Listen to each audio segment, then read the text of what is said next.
आज वाल्मिक कराड यांना बीड येथील जिल्हा व सत्र न्यायालयात हजर करण्यात आलं होतं। त्यावेळी एसआयटीने काही महत्त्वाचे दावे केलेत आणि याच विषयावर बोलण्यासाठी संतोष देशमुख यांचे बंधू धनंजय देशमुख आपल्यासोबत आहेत। काय सांगाल? एसआयटीने असा दावा केला की संतोष देशमुख जे आहे ते खंडणी प्रकरणात अडथळा ठरवत होते म्हणून त्यांची हत्या करण्यात आली आहे। आम्ही वारंवार सांगत होतो सगळ्यांना बोलताना न्याय मागताना की खंडणी ते खून प्रकरण हा सगळा जो ह्यांचा लोकांचा प्रवास आहे तो असा आहे की आम्ही गावातल्या लोकांना काम भेटावं, त्यांना दोन पैसे मिळावे, त्यांना रोजंदारी मिळावी म्हणून आमचा उद्देश तिथं होता की बाबा चला आपले लोक कामाला लागले, त्यांना उदरनिर्वाह झाला तर त्यातून आपल्याला गावाला कुठेतरी दोन पैसे फायदा होईल। पण ह्या गोष्टीमध्ये संतोष देशमुख यांचा उद्देश कधी असा नव्हता की आपण कुणाची तरी कुठेतरी अडवणूक करावी। आणि ज्या खंडणी प्रकरणातून अशोक सोनवणेला मारण्यात आलं तेच गावाचा प्रमुख म्हणून तिथं गेले। कदाचित त्यांना असं वाटलं असेल की हे कुठंतरी पुढं आपल्याला 100% आडवे येणार आहेत आणि त्याच्यामुळं जे आम्ही म्हणतोय की खंडणीतूनच हा पुढचा प्रकार झालेला आहे, खंडणी आणि खून प्रकरण ह्याचं कनेक्शन आहे ते आम्ही वेळोवेळी सांगितलेलं आहे। आरोपींनी आवादा कंपनीकडे वारंवार खंडणी मागितली होती, मात्र असं असतानाही कंपनीने खंडणी दिली नाही आणि त्यातून जे ती हत्या झाली असंही यासाठी म्हणाले। हां, मग ते तपासात जे समोर आलं आहे, जे FIR आहेत, ज्या म्हणजे सुरुवातीपासूनच ज्या काही घटना घडत गेल्या, जे FIR आहेत त्याप्रमाणे सगळे ही माहिती त्यांनी कलेक्ट केलेली आहे।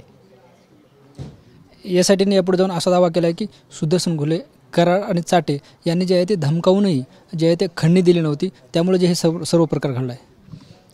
त्यांच्या तपासात ते सगळं निष्पन्न झालेलं आहे, त्यांनी ते मांडलेलं आहे आणि आमची पण तीच म्हणजे आमच्याकडं आम्ही तेच मांडणी केलेली आहे की बाबा हे सगळं जे घडलं आहे ते ह्या सगळ्या प्रकारातून चुकीचं घडलेलं आहे आणि आम्हाला न्याय पाहिजे, ह्याच्यातनं आरोपीला फाशी झाली पाहिजे आम्ही सांगितलेलं आहे। तुमचे बंधू संतोष देशमुख यांनी आवादा कंपनीची बाजू घेऊन सुदर्शन घुले आणि आरोपींना आव्हान दिलं होतं, असाही दावा जे आहे ते एसआयटीने कोर्टात केला आहे। हां, आमचा उद्देश असा होता की कंपनी गावात आल्यानंतर गावातल्या लोकांना रोजंदारी मिळायला पाहिजे, जसं की मी आत्ताच सांगितलं। आणि त्यातून मग त्याला वाटलं असेल की आरोपीला वाटलं असेल की ह्या पुढं पण खूप मोठा अडसर येईल आपल्याला कुठल्या गोष्टीत, त्याने तसा चुकीचा विचार केला असेल। कारण आपल्याला काय करायचं होतं तर गावातल्या लोकांना कामधंदे द्यायचे होते त्यांच्याकडून आणि त्यांनी तसा चुकीचा विचार करून हत्या केली, ती अतिशय चुकीच्या पद्धतीने केली आणि त्यामुळे खूप मोठं नुकसान झालेलं आहे कुटुंबाचं, गावचं, ते कधी भरून न येणार आहे। खंडणीला अडथळा ठरले म्हणून वाल्मिक कराड व आरोपींनी संतोष देशमुख यांची हत्या केली असा दावा CIDने केला आहे। ते तपासातून सगळ्या गोष्टी समोर आल्या की कारण दुसरा तर काही कुठला संबंध नव्हता।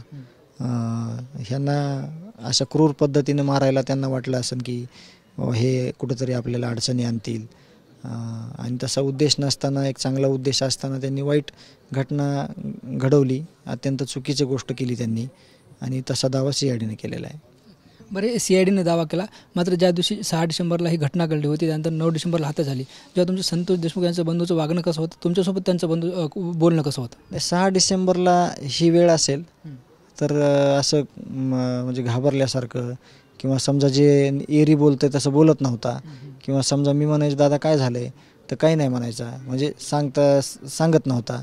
परत मला काही गोष्टी सांगितल्या, त्या वेळ जशी येईल तसं मी त्या गोष्टी सांगेल, पण त्याचं वागणं हे सगळं चेंज झालं होतं त्या दिवशीपासून। म्हणजे ज्या पद्धतीनं तपास अधिकारी कोर्टात दावा करतात त्याच पद्धतीने त्यांचं वागणं होतं? त्यांनी दावा केलेला आहे की म्हणजे त्यांचं वागणं हे सगळं बदललं होतं, तर शक्यतो त्या गोष्टी मी तुम्हाला नंतर बोललेलं मला उचित राहील।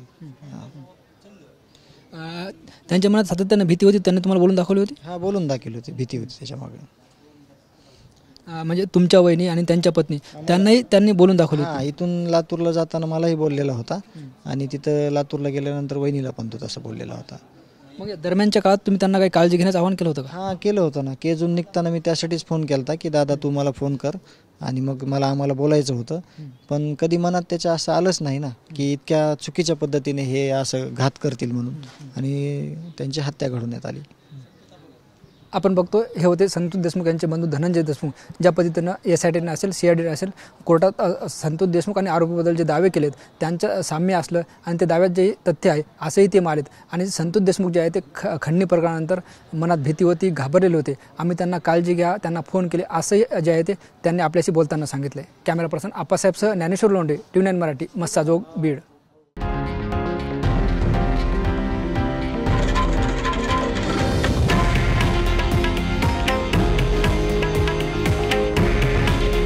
हे आहे देशातील नंबर 1 न्यूज नेटवर्क आणि आपण पाहत आहात TV9 मराठी. काळजी तुमची, हित महाराष्ट्राचं.